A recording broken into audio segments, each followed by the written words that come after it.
Hit it, Phil. Da-da-da-da-da-da-da. Can it be the breeze that fills the trees with rare and magic perfume? Oh, no, it isn't the breeze, it's Jackson time. La-da-da-da. Stay tuned. Right after this episode. For our discussion. From Television City in Hollywood, the Jack Benny program with the special guests, the coaches of UCLA and Michigan State, Red Sanders and Duffy Doherty. Presented by Lucky Strike. Light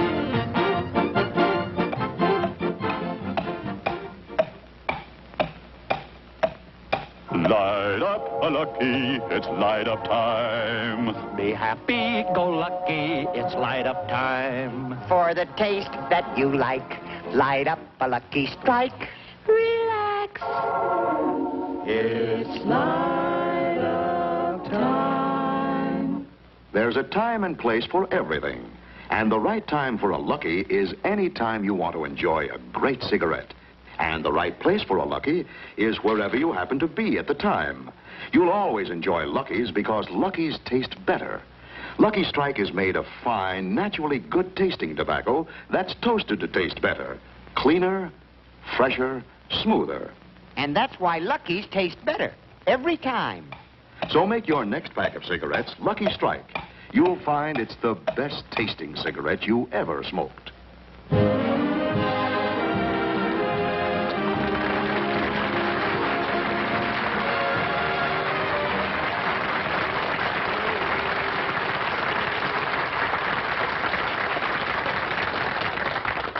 Thank you very, very much, ladies and gentlemen, and welcome to the Lucky Strike program. Well, here it is, New Year's Day, and I hope you all had a wonderful time last night. Incidentally, those of you who are seeing this show in color, I would suggest that you take another cold shower because we're only on in black and white.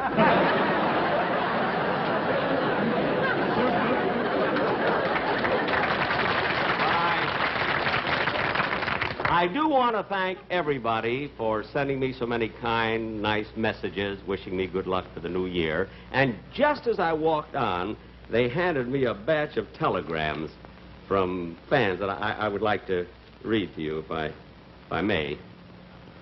Oh.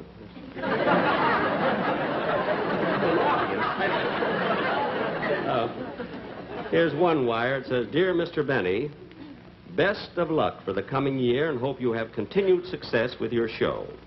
If on any of your future programs you can use a bright new comedy team, we are available. Yours, Bulganin and Khrushchev."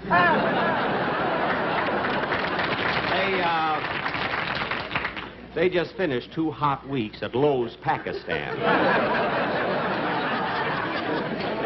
Oh, here's a wire from Fred Allen. It says, "Dear Jack, today the world starts a new year. When are you going to?"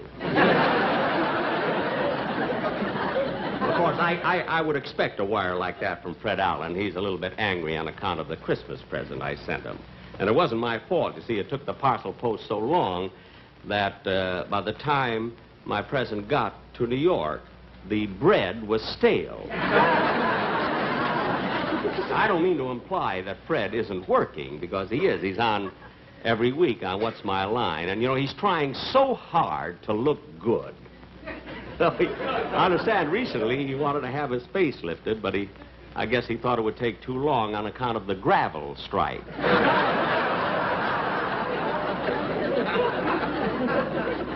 Oh, here's a telegram. It says, "Dear Jack, best wishes to a wonderful guy and a great talent. I hope in the coming year you will find time to star in 3 or 4 pictures for us. Signed, Jack Warner, President, Warner Brothers Studio." After all these years, he wants me back. Well, just to he'll have to come crawling to me, you know. Well, here's another wire from Jack Warner. It says, "Please disregard my first message. My brothers made me take a cold shower."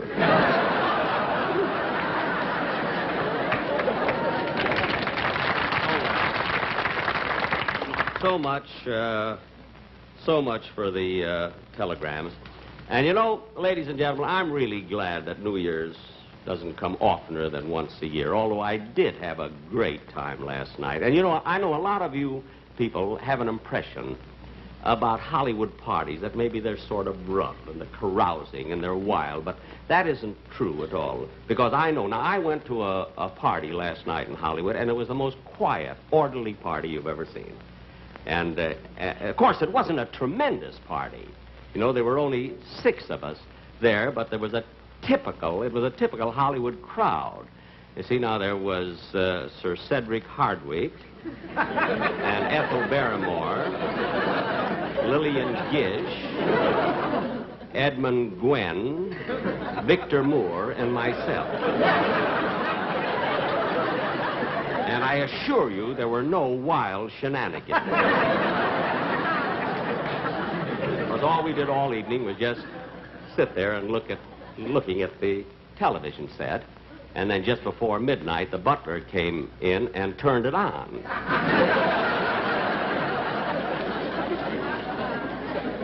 The click was deafening. Well, ladies and gentlemen, anyway, don't believe all these things you hear about Hollywood, you see. Ladies and gentlemen, tomorrow in Pasadena at the Rose Bowl game... What? Telegram for you, Mr. Benny. Telegram. Well, I mean, you could have waited out there. I mean, you could have given me the telegram off stage. No, I couldn't, Mr. Benny. This is a singing telegram. Oh, a singing telegram? Yes, sir. Oh, well, okay, go ahead. Happy New Year! Happy New Year! Happy New Year! Happy New Year to you!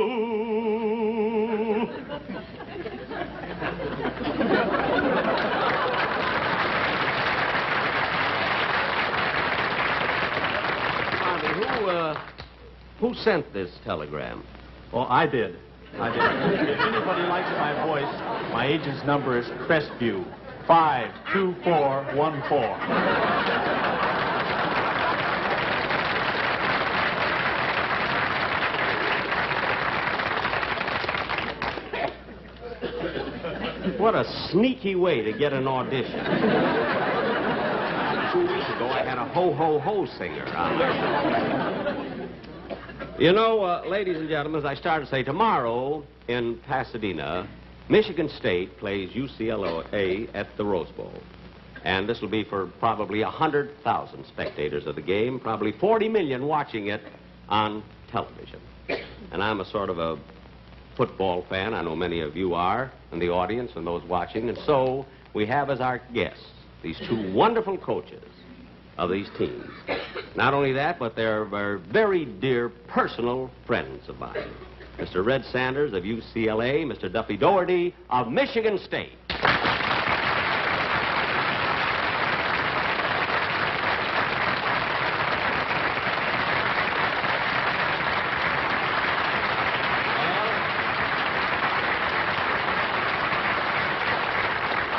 Well, fellas, it's certainly nice to see you again.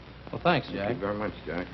Now, tell me, Red... He's Red, I'm Duffy. Oh. I didn't recognize you without your helmets. Anyway, I'm certainly glad that you could make it, you see. We are too, Jack. I'm just sorry that we couldn't let you know until the last minute. Oh, well, I can understand that. You've got a big game tomorrow, you see, and you couldn't commit yourself to be on my show. Well, it had nothing to do with the game, Jack. You didn't? No, we were waiting for a better offer from Ed Sullivan. I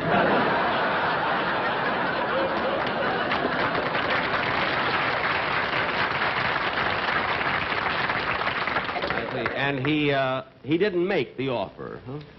No, he didn't, Jack, and I'm certain if he had, it would have been a better one.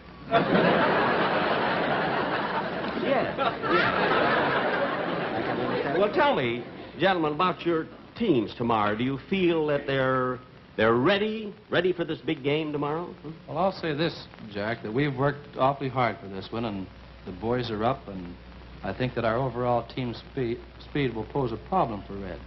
Well, now, Red, what do you think will be Duffy's biggest problem at the Rose Bowl? Finding a parking space.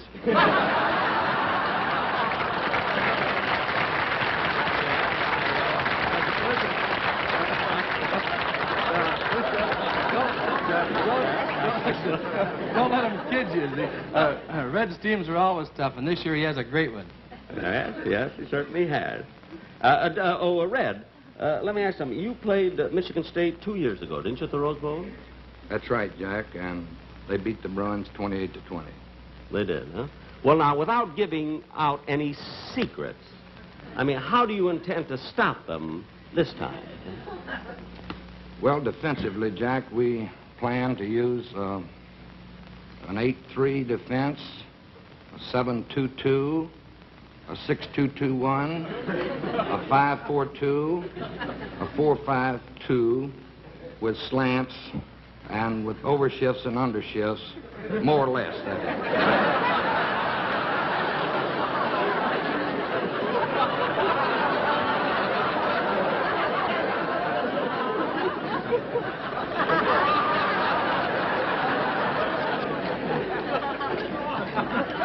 Well, that ought to stop them. Certainly stop me. Oh, that was very simple, Jack. Do you mean that you didn't understand what Red was talking about? No, you see, football today is so complicated. Now, my day, when I used to play football, why, it was much different, much easier, you see. You played football? Yes, I used to play quarterback with the Waukegan Wildcats. And we had a wonderful halfback on that team, that great Indian player, what was his name? Jim Thorpe. No. Hiawatha. We used to play on the shores of Gitche-Gumee. Now, gentlemen, I know you want to get back to your teams, but I would like to ask you one question. I don't imagine you'd like to answer this one, though. Answer what, Jack? Well, I wanted to ask you about predictions, making predictions about the game tomorrow, and I guess you feel rather shy about answering that one.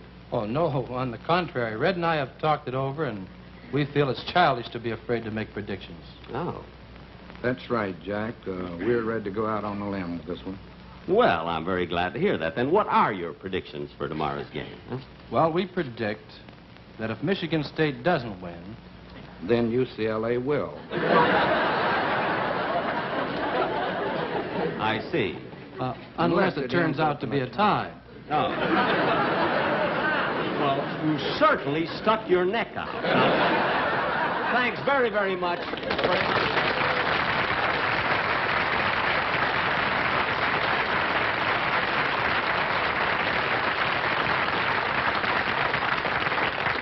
Two wonderful fellas and great sports to come on here a day before this big game. Of course, I'm very, very anxious to see the Rose Bowl game tomorrow, and it was almost impossible to get tickets. You see, they're practically sold out for months, so you can imagine the ticket scalping that went on. You know, imagine people having to pay, real fans, having to pay $10, $20, $30, $40 a ticket just to see their home team win. Now, to those of you who are not familiar with this form of extortion, I'd like to tell you the way these scalpers work. You see, a few weeks before a game, we get a block of tickets. And then we call up, I'm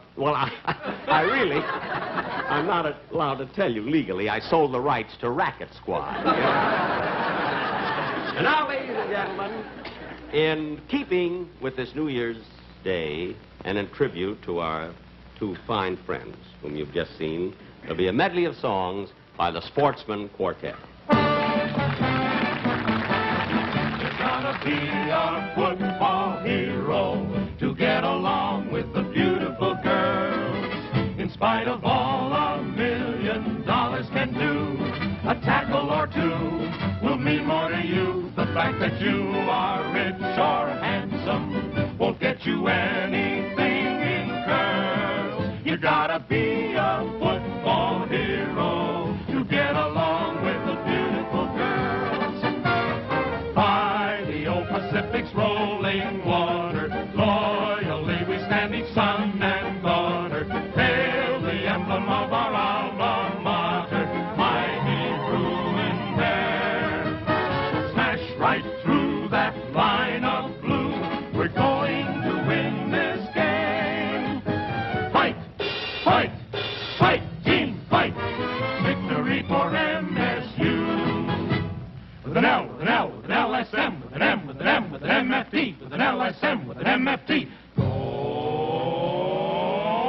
Luckies.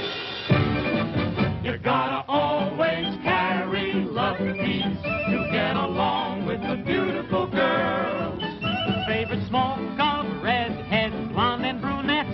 A fine cigarette, it's toasted, you bet. A Lucky Strike is better tasting. It pleases everything in curls. You gotta always carry Luckies to get along with the beautiful girls. You gotta LSM and tease them. The favorite smoke of the beautiful girls.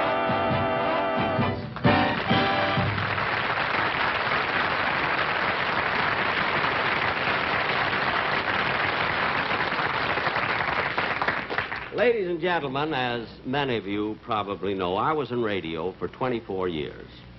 And the last 12 of those years, every year at this time, every season, I always did a New Year's fantasy called The New Tenant. And we've never done it on television. And today, this being New Year's Day, we'd like to show you the way we did it in radio. Now, those of you who have heard us do it on radio, you may get a kick out of watching it. For those of you who have never seen a radio setup, here it is.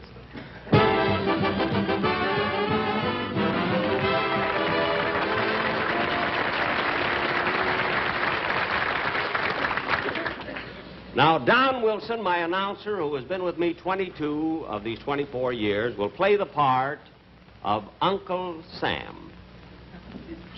Lois Corbett, who is Mrs. Don Wilson in real life, will play the part of his wife, Columbia.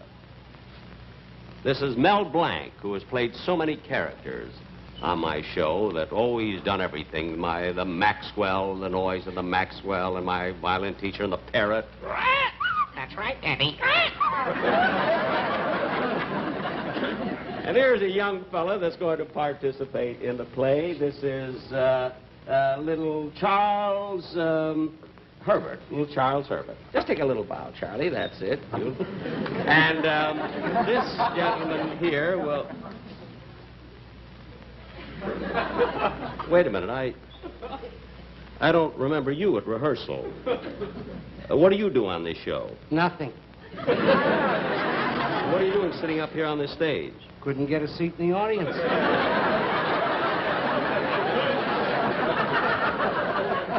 Oh, well, I guess I gave away too many tickets. What do you mean, gay? Look, just sit there and be quiet. You can watch the show now. Oh, and by the way, ladies and gentlemen, this is Mr. Gene Twombly, who has been my sound man for many, many years.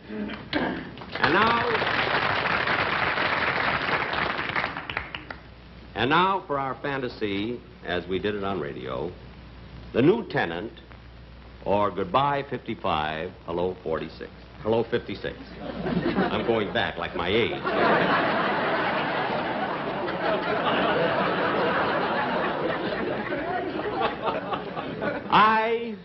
I will play the part of the old year, 1955. Music, please.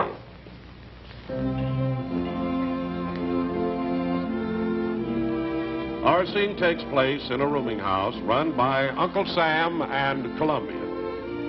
It's almost midnight. The old year is getting ready to leave. Oh, Columbia. What is it, old-timer? Can you help me with some of this packing? I got to get out of here and make room for the new tenant. Well, I sure hate to see you go. You know, you've been a pretty good year. Well, thanks. Before I go, Columbia, I want to tell you that I'm mighty proud of you and Sam and your 48 kids. And I hope those new ones you've been expecting arrive real soon. Here are the additional stars to sew on your flag. Oh, thank you. I'll take very good care of... Well, wait a minute, old-timer. You handed me 3 stars. That's right. Hawaii, Alaska, and Disneyland. Now, wait a minute. Disneyland isn't a state? Yes, it is. It's a state of mind. Keeps you young. Now, let's see. What else do I have to take? Come in. Hello, Sam. I've been packing here. Hello, old-timer. Well, I got that list of people you want to say goodbye to. Oh, I've already said goodbye to all of them. Well, how about the last one, John Foster Dulles? Oh, I said goodbye to him this morning, and between good and bye, he flew to Paris and back. He's always going someplace in an airplane. He's the busiest man that I've ever... There he goes again.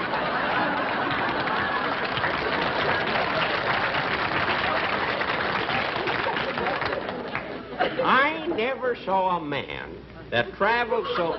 Hey, wait a minute. What's the idea of walking out in the middle of my show? I just got a shower and sobered up. And I didn't like you in color either.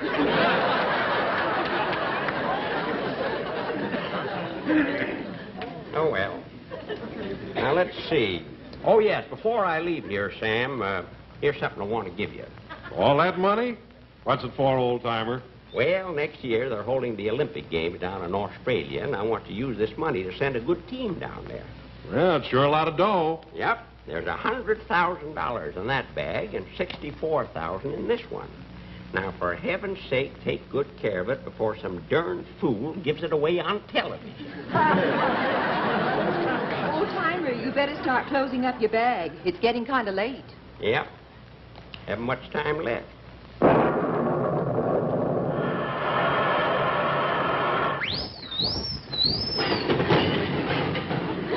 Hey, old-timer, who's this character?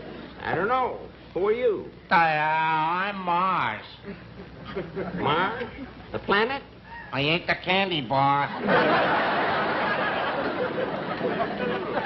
Well, it's kind of nice of you to come down and say goodbye to me. Oh, I didn't come to say goodbye to you. You didn't? No, some scalper sold me a ticket to the Rose Bowl game. What? Next week, I'm the technical advisor on Racket Squad. I know about that. Well, thanks for dropping in, Mars. Yeah, goodbye, old-timer.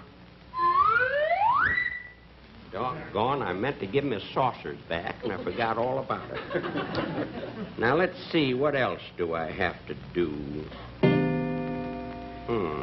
There goes the first stroke of 12. I wonder what's keeping the new tenant. Hey, that must be him now. Come in. Hello.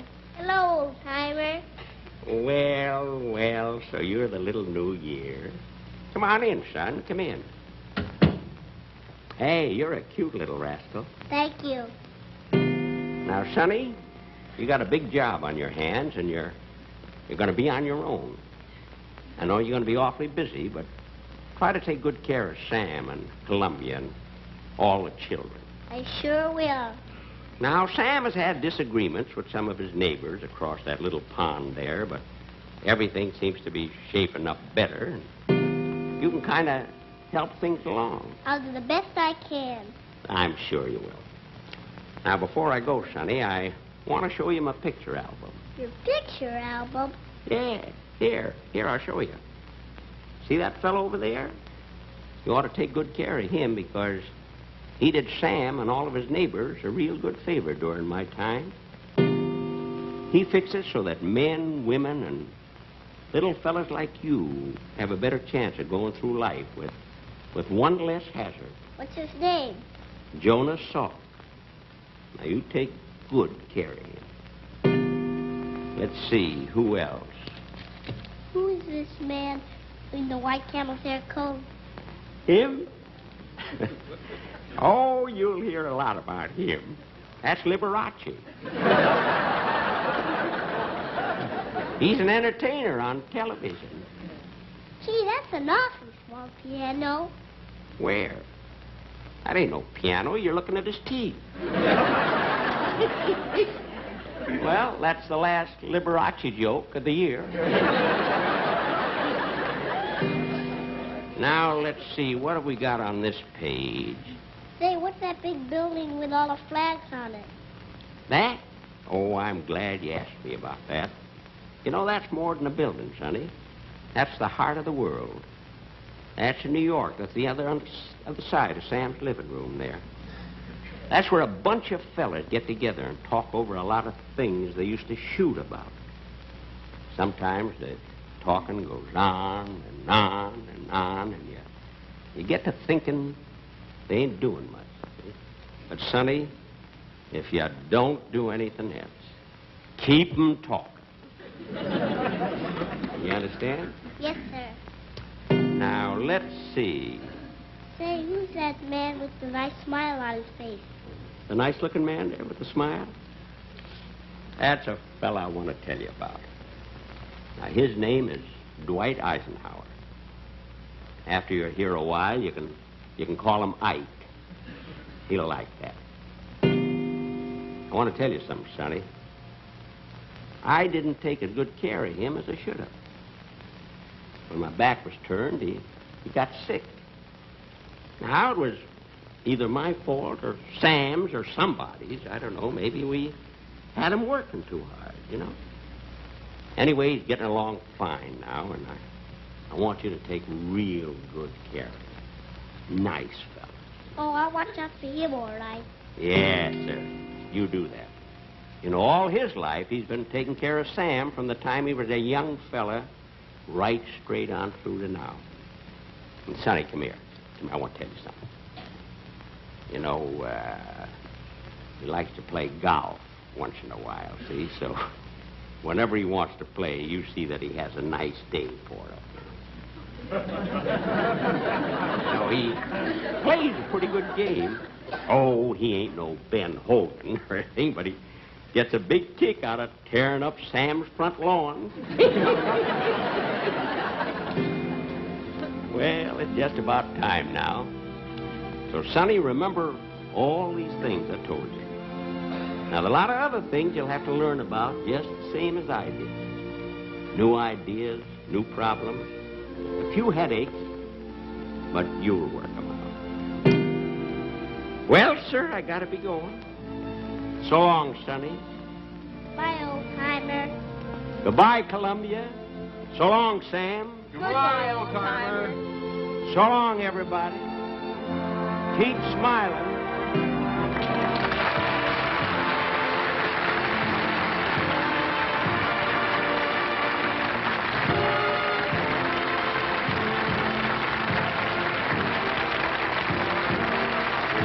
Hello again. This is Buck Benny speaking. We're here with John and Terry and Kathy.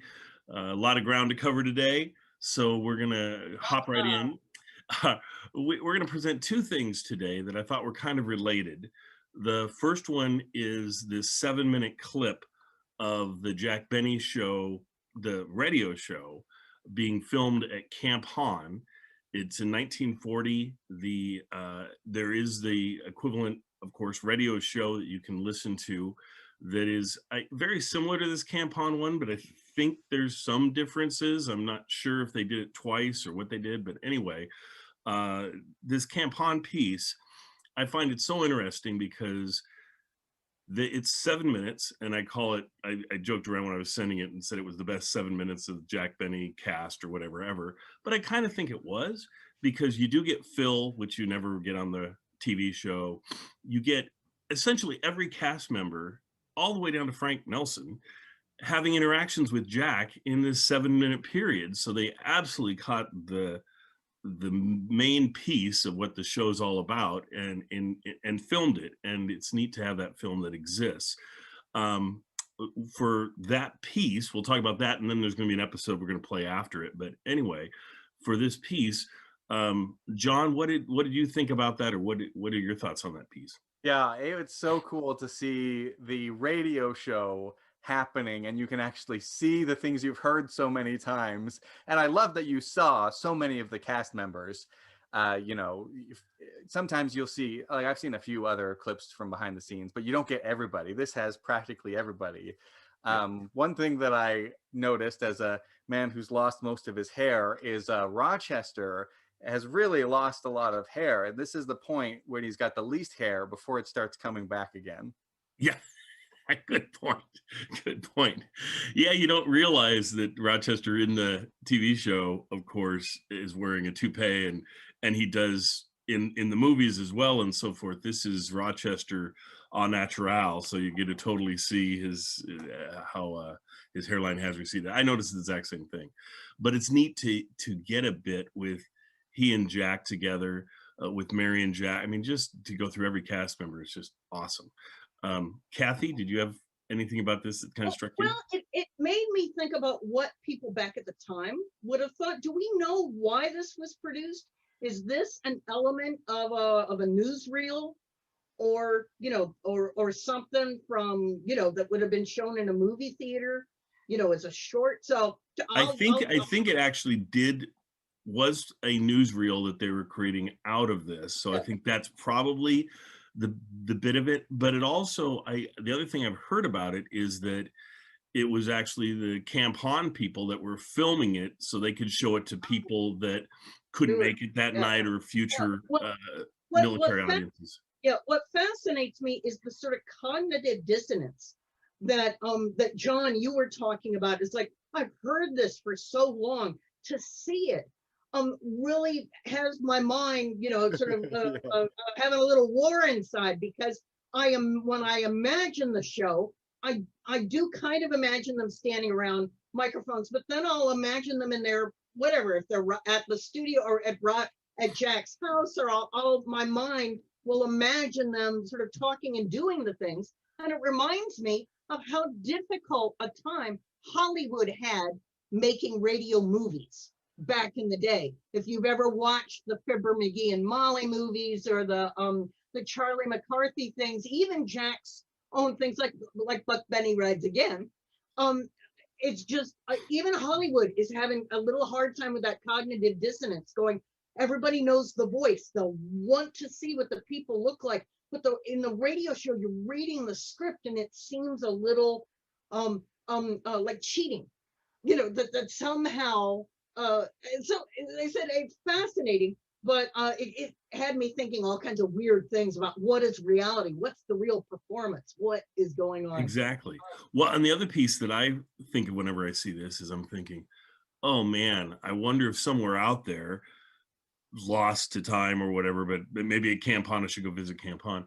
They have the entire thing filmed, the entire episode, and this is the highlights of it, or real sort of thing, because it would be just beyond awesome to have a complete episode. Because would they have done? Did they have a theater there? Were they doing it outside? That's yeah, and I think they do show the crowd a few times. Not live. Aren't those just cut-ins of some soldiers going yay? Yeah. I don't know. Terry, what are your thoughts on it? Well, I want to piggyback on what Kathy said with a very short story. When I was a little kid, and I mean when I was, probably 5 or 6 years old, I grew up in Fresno, California, and at one of the local TV stations, there was a kid show. And it was called the 49er Show. There was an old cowboy actor. His name was Slim Andrews, and he played the banjo, and he had a dog and a puppet theater, and they showed cartoons, and we had a little peanut gallery, as they did on the Howdy Doody show. And on special occasions like birthdays, our parents would drag us down to this television station so that we could be part of the peanut gallery. That's when I caught the bug, seeing the cameras, seeing the lights, going behind the curtain. Yeah. And when I saw this clip of the Jack Benny Show, it was very much like that. I got to go behind the curtain and see what was going on in the making of the radio program. Yeah. And Daryl, when you and I met online, I had asked you whether there was, whether you knew if there was any actual film of the making of the Jack Benny Show, or the production of it. Yes. And this is as close as we have found. Mm-hmm. That said, I think, well, I presume you all have the ability to lose yourselves in radio programs. You don't have to wonder what's going on. You can just imagine what's going on. Not everybody is like us. A lot of people can't enjoy radio as much as we do because of this inability to, what's the term? Willing suspension of disbelief. Right. A lot of people can't do that. It's one of the lovely things about radio is we get to lose ourselves in this. It's cool to see it, but I don't know if you all have been to, for example, Prairie Home Companion. I went and saw them make an episode of Prairie Home Companion. It's very different. it spoils it a little bit. Kathy or John, one of you used the word, it's like cheating a little bit. It's even worse than that. It's a spoiler, you know, you now know, and you can't get that out of your head. Still, I loved this clip. It was for somebody who caught the bug by seeing what's going on behind the curtain. I really, really like this. So Daryl, thank you again for doing this. It's what made this connection for me really work. Yeah, that's fantastic. Well, I'll tell you what, we will go ahead and show that clip now so folks can see that piece. And, you know, if you don't want to spoil it for yourself, you're a big time listener of Old Time Radio and Jack Benny, and you'd rather not see what it looked like behind the curtain, then feel free to fast forward through the next. Close your eyes. Or just close your eyes. Right. It's true. Just close your eyes. There you go. And then you'll just be hearing part of the Jack Benny Show. Yeah, and actually, that's not a bad idea. To every once in a while, when you watch this clip, close your eyes through part of it and to kind of tie the two worlds together. That's a neat idea. Anyway, so here's the clip. Enjoy it, and we'll be right back on the other side.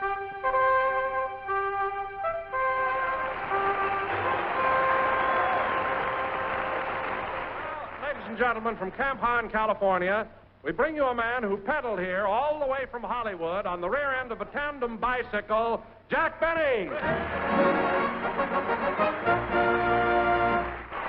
you, thank you, thank you. This is Jack Benny talking.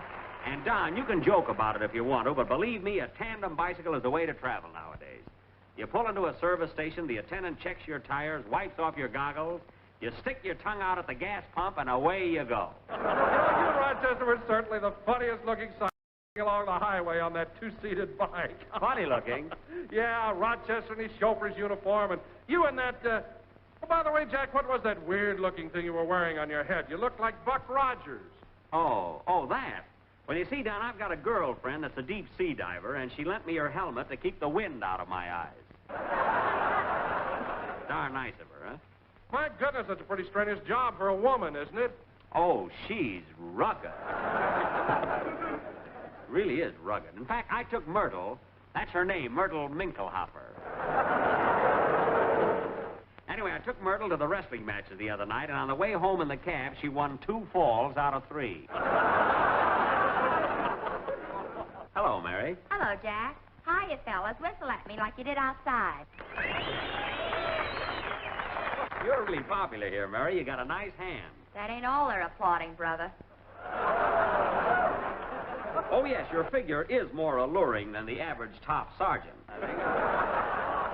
Yes, indeedy. Oh, say, Mary, I tried to reach you on the phone early this morning. I was going to give you a lift here to Camp Haan. I wish you had, Don. I drove in with Phil and the orchestra. They chartered a bus. Oh, the orchestra boys took a bus, eh? Yeah, 18 wolves on a Greyhound. Oh, I'm only kidding, Jack. They behave like gentlemen. In fact, they rehearse their band numbers all the way down here. In the bus? Uh-huh. Boy, is my neck stiff from ducking a trombone. Well, you've got my sympathy, Mary. Phil's orchestra blasting away, and you and the driver had to sit there and listen. What driver? He jumped out the window. In Pomona, I know. Oh, he couldn't stand it, eh? Well, who drove the bus, Phil? I mean, who drove the bus? Phil? No, I did. Phil was up on the roof taking a sun bath. All right, so I made a mistake. Really? Uh-huh. Well, a sunbath. What a character. Well, here comes the orchestra leader and head waiter of the Biltmore Bowl now. Hello, Phil. Hiya, Jackson. Well, here I am, fellas. Make off like I'm Kay Kaiser. Thank you, boys. Thank you. And hi, y'all. Hi, y'all. Pardon me. Take that again, will you, Phil? Hi, y'all. Hey, that was some reception, eh, Jackson? Yeah, they sure love Kay Kaiser here. But I'll say one thing, Phil. You look good today. Your face is nice and tan. You like it? On the way home, I'm going to do my back. That reminds me, Maestro, when your boys were inside that bus rehearsing, why weren't you down there with them? Me? Yes, you. You're the leader. Don't you want to know what the boys are playing today? Look, Jackson, I just stand in front of them and shake a stick. When they're through, I stop. Oh. Unless I had a bad night.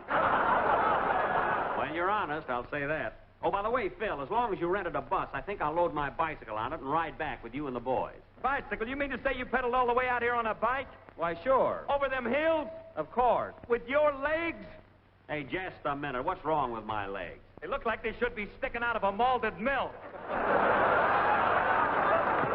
Hey, Mr. Benny, on the way home, can I ride? Oh, hello, Dennis. Hello.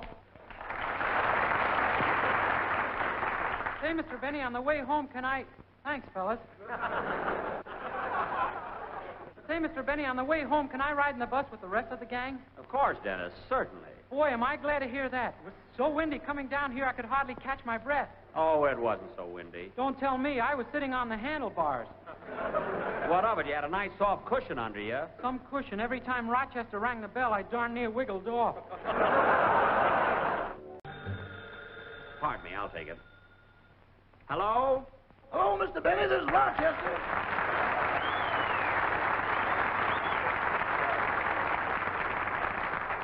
Oh, hello, Rochester. Where are you? I went over to that garage in Riverside to put air in the bicycle tires like you told me to. Uh-huh. And I ran into a colored boy whom I haven't knelt down to a good crap game with in years. Rochester, what are you driving at? Well, I don't know exactly how to phrase this, boss, but you know that nice shiny bell you had on your bicycle? Yes. Well, I just won that back. What? The rest of the bike is in escrow. Wait a minute. Do you mean to say you lost my bicycle shooting craps? Well, I was lucky for the first 3 passes. Lucky, and then what happened? My dice went into a minuet and my opponent became suspicious.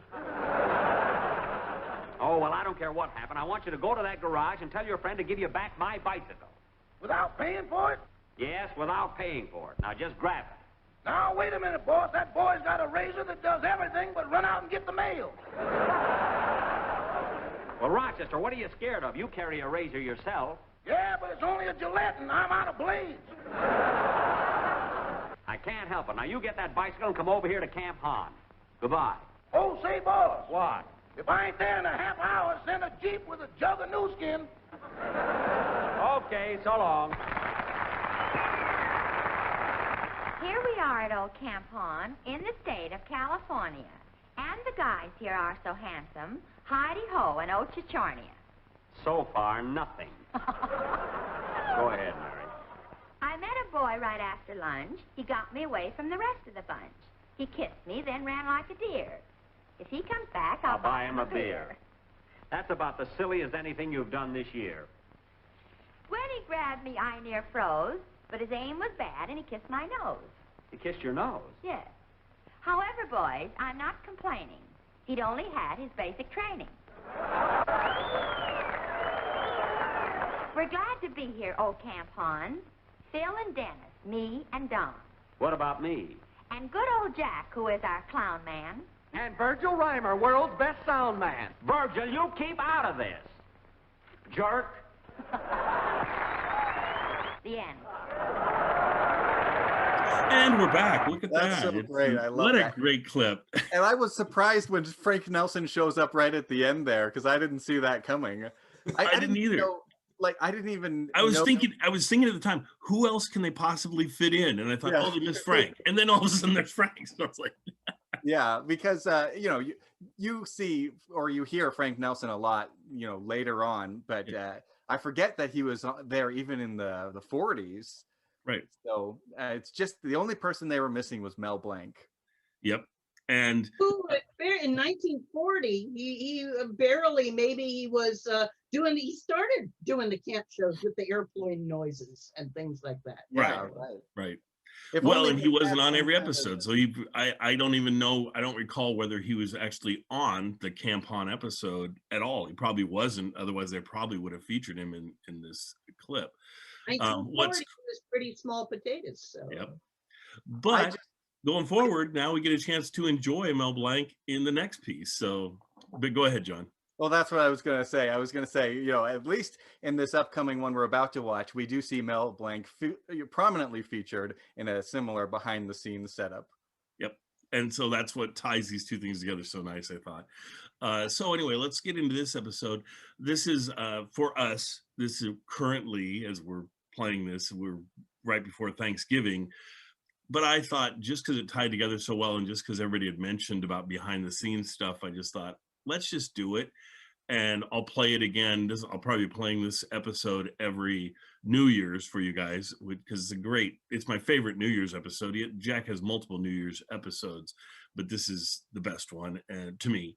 I thought we'd also chat a little bit, one, about the behind the scenes stuff, because it is done as a behind the scenes kind of what a radio show is like, and Jack explains that in the episode. It's the only episode in his entire 15-year run that I know of where he did this, and so it's fantastic in that aspect. But also what he chose to do was something that they'd never done in TV, and they'll never do it again in TV, and they did it in radio multiple times, the New Year's fantasy skit. And I always personally love those. I think it seems to me like fans who like history love this bit, the New Year's fantasy. Other people, they hate these episodes. They're like, New Year's fantasy episodes, they're not funny, they make no sense to me, I don't know what they're talking about. I get, and so as Rochester would say, again. Yeah, exactly. Well, and they are fairly repetitive too over the years too, that they do a lot of pieces. Oh yeah, you don't want to binge them. You do want a little bit of space in between. Right. So. Well, and what's funny is, speaking of binging them, I have linked them all together, including the missing one. There's one, the last one, and Kathy will get to this one of these days in her books in the future, but there's one that's missing where we still have the script, but we don't have the radio show. And so my family redoes that one together. And so I have all of them strung together, plus the one my family does, and then following that is the very last one, which is the one you're going to see today, and we throw that on the audio too. And so I play that every New Year's for those people that want to hear some repetition, because definitely some of those years are almost identical. On the New Year's, it makes sense. So. Yeah, and so it's fun to do it that way and just see. And some people love it, some people hate it. But anyway, what he would be saying this year. Yeah, no doubt. He could make a crazy one for this year. I mean, he'd have to do a whole episode, not just 15 minutes. But let's go backwards through people. Let's go to Terry first. Terry, what do you think about this episode and what struck you? Well, first, being an incurable former news reporter, I've got to set a little context for some of the references that might not be familiar to everybody. Sure. Early on, he talks about the comedy team of Bulganin and Khrushchev. That was Nikolai Bulganin, the premier of the Soviet Union, and Nikita Khrushchev, who was the first secretary of the Communist Party of the Soviet Union, the two leaders, basically, of the USSR. He made a reference to Fred Allen and What's My Line, and sadly, just a couple of months later, I think in March of this same year, Fred Allen passed away, and while he was, had been a regular on What's My Line. I really want to talk about the football game, the Rose Bowl game. So again, just to throw in a little bit of background here, this was Michigan State against UCLA. Spoiler alert, Michigan State won. Final score was 17-14. And the two coaches were two of the most famous coaches in America. But here's my trivia question to you all. What is Red Sanders, the UCLA coach, best known for? Anybody know? Coaching UCLA. That's the second best thing he's known for. Okay. Historically, through history, what is he remembered for? I do not know. Everybody thinks this line was originated by Vince Lombardi. It was Red Sanders who said, "Winning isn't everything, it's the only thing." Oh, wow. Wow. That's pretty cool. That's a great quote. And you hear it all the time. Sorry? And he didn't, and he lost the game. Just a few more names here. John Foster Dulles was the United States Secretary of State at this time, and he did travel a lot, so that's why the airplane reference, airplane joke works. And I don't know if it's even necessary to mention the name Jonas Salk, who is responsible for giving us the polio vaccine, but his name is mentioned in here. Liberace, of course, was a punchline to many jokes in the 50s. Yes. And the last who is Liberace? Sorry? Who was Liberace? Who was Liberace? Seriously? A lot of people will ask that, though. That's funny. Yeah, a lot of people, they can look it up. And then finally, I want to mention... He was Elton John's father. That's right. He was the precursor to Elton John. And then finally, we have to pay tribute to Ike, Dwight D. Eisenhower, who was president. And in the New Year's sketch, they mention his health, because he had just had another heart attack, I think not long before this episode, and there'd been some health concerns. They weren't explicit about it. And the last joke that they made about Eisenhower was his golf playing. Now, in fairness, lots of presidents have played golf. Right. Eisenhower was famous for playing golf. Other presidents have become infamous for how much golf they play, but that's what the Ike joke was about. The Ike reference was about. Very good. Yeah, and I think this is a great episode to give people context to understand, because that's one of the things, like I say, when I play the radio shows, they're always emailing me and saying, I didn't get the jokes, I didn't understand, because Jack does a great job of normally staying away from the topical things, and so you get his humor very easily. I mean, I think that's what makes Jack's radio show so successful, even to audiences today. But this particular concept is based on what's happening in the world during that year, and so a lot of people don't get all of it. But I think, man, it gives you a lot of stuff to look up and research and figure out. And so as a historian, like so many of us kind of are, or at least pocket historian, it's wonderful to get these. But John, go ahead. What do you got? I was just going to say, you mentioned that Eisenhower was not well, and apparently he had a massive heart attack in like the fall. And I think it was sort of a time when, you didn't want to be seen as weak and stuff like that. So they didn't release all the details to the public. And it's only later that people found out what had happened. Yeah. Wow. Yeah. We could have had a lot more tricky dick, back in the day. So. That's right. That's right. Well, and in fact, there was a lot of debate over whether, within the inner circle, about whether Nixon would become acting president while Ike was in the hospital. And it was decided not to. And it influenced Nixon's presidency in that he did not want his vice president to be out of the loop. I don't know how much Spiro Agnew was in the loop, but he came to appreciate how important it was for a vice president to be more knowledgeable than he was. And certainly other vice presidents have been since then. Now, to test people, and because I don't know the answer to this, how long was Spiro Agnew the vice president before Ford became vice president for Nixon? The whole first term, and then 1 year of the second term before he. Okay. So 5 years, apparently, basically. Yeah, 5 or 6, because he resigned not long before Nixon did. Okay. Nixon resigned in 74, and that was in August. I think Agnew also resigned in 74. It was not very long at all. That's right. That's right. Was it for the same reason? Why did Agnew step down? Agnew got caught for having his hand in the cookie jar when he was governor of Maryland. He was taking bribes, mostly from contractors, when he was kind of in charge of deciding who got to have state contracts, and he would get kickbacks. And you might say, well, but that happened before the vice presidency. He continued taking money even when he was vice president. Wow. And so they made a deal with him. We can either prosecute you or you can step down. So he pleaded nolo contendere and resigned. The only thing I know about Agnew really is he's funny. He's really funny. And he's on one of the roasts of Jack Benny, and comes on, and after he's done, almost everybody mentions his bit in going, who knew you were funny? Who knew? So I thought that was great. So if you ever get a chance to listen to the Jack Benny roast, one of them, I can't remember which one, he's on there, and he does a really good job. Kathy, what did you think about the episode? Well, thank you so much for choosing this one, because I've never seen it and I'd really never heard of it. And like I said, when I was working on the radio stuff, I very deliberately didn't watch any television shows because I didn't want this cognitive dissonance we were talking about knowledge of the later bleeding into the earlier.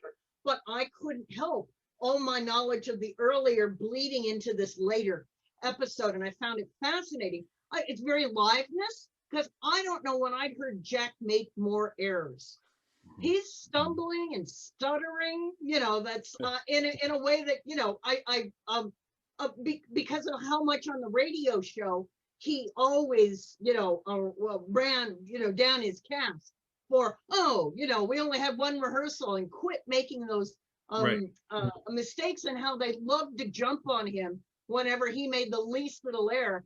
Here, he was sort of stuttering all over the place, but I thought it was kind of sweet.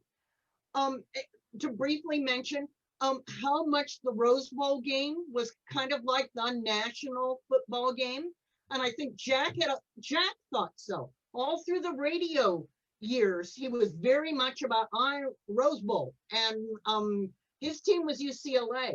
And, and for the rest of the country, I think it sort of helped make people think that, this is before the NFL. Yeah. That, that UCLA was like one of America's teams, and that the Rose Bowl was the biggest football, championship of the year. So I appreciated him paying attention to the Rose Bowl. And the last thing, well, other than, was that a midget? That little boy who could read the page. So I love the little boy, but it was also the cognitive dissonance of seeing Jack play his old hillbilly character. I've never seen, he plays so few character voices. Correct. But to see our handsome young Jack with that voice I've been hearing since the early 30s, when he does either the hillbilly or old man time or whatever. Right. It was fascinating and jolting. I know, a complete thrill to see him actually do that, because you never see it, and well, never see that coming out of that face. So that was fascinating. Kathy, that little kid, Charles Herbert, it was actually Charles Herbert Saperstein, was a very, very successful child actor until he turned, 18 or 21, and suddenly all the roles dried up. Yep. And for all those years that he made all this money, nothing was left. His parents took it all, they spent it all, and they had the legal right to do it. But that's one of the cases. He was one of the people who led to the creation of laws to protect child actors. Yeah, which I'm so glad those laws exist, because that's the story over and over again with tons of child actors. Yeah. Yeah. Does anybody know who the other actor was on that stage? Well, there was Lois Corbett, Don Wilson's wife, who had Mary's role as the wife in the. Which again, this is one episode where I go, come on, Mary. Yeah. You could have been in this, and it would have been absolute. And the audience member who was sitting on the stage. But it's no, that's it's one of his old vaudeville friends. It is. It's Buck. Sorry, it's Benny Rubin. Yeah. Okay. Excellent. Yeah. And Benny Rubin had been in a number of the radio episodes for sure. Right, an old vaudevillian. You're right. He's known. Benny Rubin's been around forever, doing the. I don't know. I don't know. That's right. That guy. Well, let me go back to John for a minute. So, John, what do you think of these of the whole fantasy skit things? Do you enjoy them? Do you find them to be so out of character for the rest of the show that it doesn't work? I'm just curious, because some people, like I say, love them, people hate them. So I don't love them, but I don't hate them either. They're fine as far as listening to them on the radio. But it's the kind of thing where it's like, when you listen to it, you think, well, there's no way they could ever do this on television. So I thought it was amazing and genius to have the idea of like doing a radio show on television and being able to see that. I thought that was great.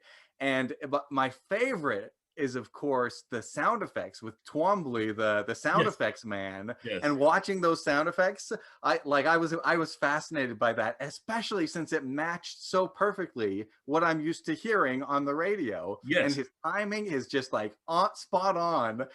So you see the kid who's climbing up the thing or whatever that he's standing on.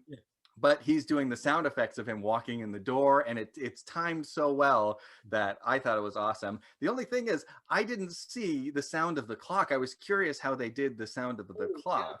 Yeah, but other than that, you actually saw him physically doing in like an analog way all the different sound effects.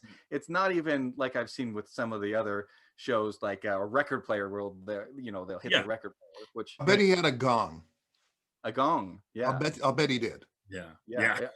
So I thought that was the coolest part. That was the best part of the whole show. Yeah. Well, I'd say that part and the whole Mel Blanc piece. I mean, I love seeing Mel Blanc actually do his things and his sound effects, and the plane. Didn't he do a plane at one point? Or yeah, I think he was pantomiming that, but yes, he John did. Foster go and said, that makes Benny Ruth and go, oh, you got it all over. That's right. That's right. Yeah, that was awesome. And Mel Blanc makes me laugh. I love hearing him on the radio and in cartoons and stuff like that. But when I see his face when he's doing it, I can't help but laugh. It's so funny. Well, I just love knowing that he and Jack were friends in real life, and they would go camping, do all sorts of things together, their families and everything. So I thought that's and I'd like one shout out to the Sportsmen. That was a great commercial. I didn't know what Michigan State's song was, but the ridiculousness of how old college boys were supposed to be at the time. You could just put a sweater on somebody and have them hold the Luckies, and even though it's the end of 1955, the camera work is not very good on this live episode. You would have thought they knew how to find the Lucky cigarette packages when they're running around you would think. Around the stage. It never ceases to amaze me how in the 50s they still were working on all that stuff, working all the kinks out. And like you say, you could see that in 50, 51, 52, but you would think by 55 you'd have it down pretty smooth, but no, not really. I also wanted to mention some more of the references. In the episode, they mentioned a couple times the TV show Racket Squad, which was actually a drama. I figured it was going to be like a true crime type thing, but it was a fictional drama about con men and things like that. They mentioned the Ed Sullivan Show, which it was already called the Ed Sullivan Show by this time, which would become like the standard variety show. Right. They mentioned Sir Cedric Hardwicke, who was an actor. Yes.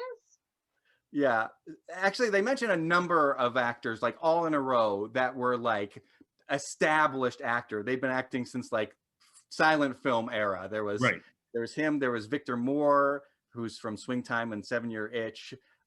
Edmund Gwynn, who's Santa on Miracle on 34th Street, and many, many more. Ethel Barrymore, who's known as the First Lady of American Theater, and Lillian. What is it? Lillian Gish. The queen of silent film. Yeah. So she's the First Lady of American cinema. They're both the First Ladies. Is Lillian Gish the one that always had the kind of bob haircut, which she was known for? No. She looked a little more like Mary Pickford. Oh, okay. Oh, yeah. All those D.W. Griffith films. What that made me think of, John, is that I wonder how close this is to Sunset Boulevard coming out. Because, that's in Sunset Boulevard, Gloria Swanson has her standing bridge date with silent movie has-beens. And that's what it reminded me of. Okay.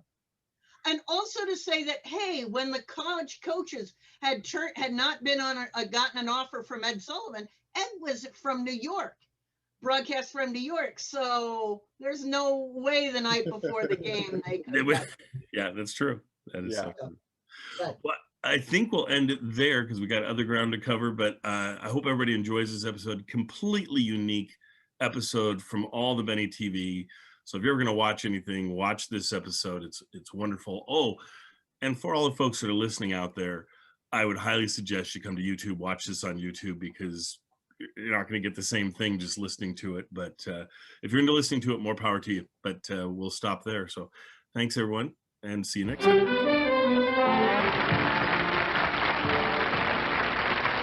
Light up a lucky. It's light up time. Be happy, go lucky. It's light up time. For the taste that you like, light up a lucky strike. Relax. It's light up time. Man, that's the right idea. Taking a break to light up a Lucky. Why Luckies? It's right here on the pack. LSMFT. Lucky Strike means fine tobacco. Naturally good-tasting tobacco that's toasted to taste even better. Light up a Lucky right now. It's light up time. For the taste that you like, light up a Lucky Strike. Right now. Light up a Lucky.